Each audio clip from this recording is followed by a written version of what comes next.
As believers and followers of Christ, how should we view the government? Paul tells us this in Romans chapter 13 verses 1-5. Let every person be subject to the governing authorities.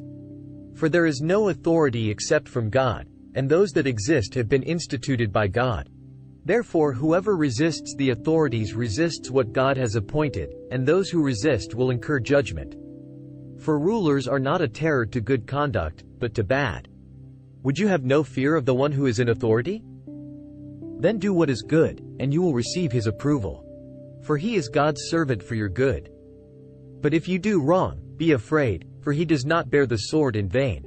For he is the servant of God, an avenger who carries out God's wrath on the wrongdoer.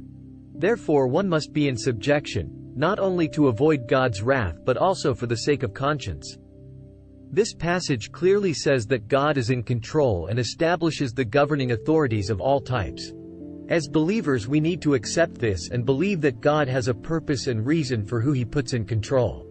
This is not something new that Paul came up with, but God has always done this. There were times in ancient Israel when the people there were not following God, but their own selfish desires. The prophet Habakkuk asked God what he was going to do about the situation, and God said, "You won't believe what I am about to do." He told Habakkuk that he was going to raise up the Chaldeans, known to us as the Babylonians, to come in and chastise Israel. This was 20 years before the Babylonians took Judah into captivity. God was putting leaders in place in Babylon to grow their military might so that they could accomplish this task.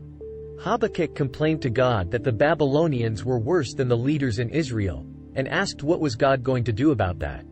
God was already preparing the Medo-Persian Empire to defeat the Babylonians years later. If we go to the book of Daniel, we see Nebuchadnezzar is king and has taken the people of Judah into captivity. Over this time, we see Nebuchadnezzar have a number of prophetic dreams, and he goes to Daniel for their interpretation. In Daniel chapter 2 we see Daniel say that God removes kings and sets up kings. This is followed by the interpretation of Nebuchadnezzar's dream where he sees his own kingdom and 3 to follow. In Daniel chapter 4 he has a dream that Daniel explains is a prophecy of Nebuchadnezzar's fall from power unless he changes his ways. The king will be driven mad for 7 years and live like an animal, and then God will restore him to his right mind and to power again. Nebuchadnezzar ignores the warning, and a year later we read the following in Daniel chapter 4 verses 29-33. At the end of 12 months he was walking on the roof of the royal palace of Babylon. And the king answered and said, "Is not this great Babylon, which I have built by my mighty power as a royal residence and for the glory of my majesty?" While the words were still in the king's mouth, there fell a voice from heaven, "O King Nebuchadnezzar, to you it is spoken, the kingdom has departed from you. And you shall be driven from among men, and your dwelling shall be with the beasts of the field. And you shall be made to eat grass like an ox, and 7 periods of time shall pass over you, until you know that the Most High rules the kingdom of men and gives it to whom he will." Immediately the word was fulfilled against Nebuchadnezzar. He was driven from among men and ate grass like an ox, and his body was wet with the dew of heaven till his hair grew as long as eagle's feathers, and his nails were like bird's claws. God was the source of Nebuchadnezzar's rise to power, and God showed that God gives and takes away power.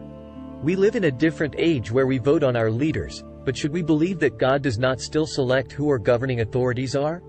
This does not mean that we should not vote or be involved in the political process, because God uses his believers in that process. In a similar way, he uses believers in the process of salvation to present the gospel to the lost world. Let us accept that God is sovereign and in control. When we have this attitude, we can view government and world affairs with awe as we see God's plan work out, rather than with dread and angst. Did Jesus rage against Roman rule? Did Paul or the other apostles? No, they understood God's sovereign control and instead lived lives of obedience to God's commandments and to the government. We know that the greatest of these is to love the Lord your God with all your heart, mind, body, and soul, and to love your neighbor as yourself. We are also commanded to go and make disciples throughout the world. So, what happens when the government says that we cannot do this? Are we to be obedient to them, or to the rulers he has established? The Apostle Paul, who tells us to be obedient, spent a lot of time in jail cells because he was obedient to the Great Commission, rather than to the governing authorities. This may seem like a contradiction, but we need to be discerning. We must understand that we need to be obedient to the God-appointed authorities until they tell us to violate God's commands.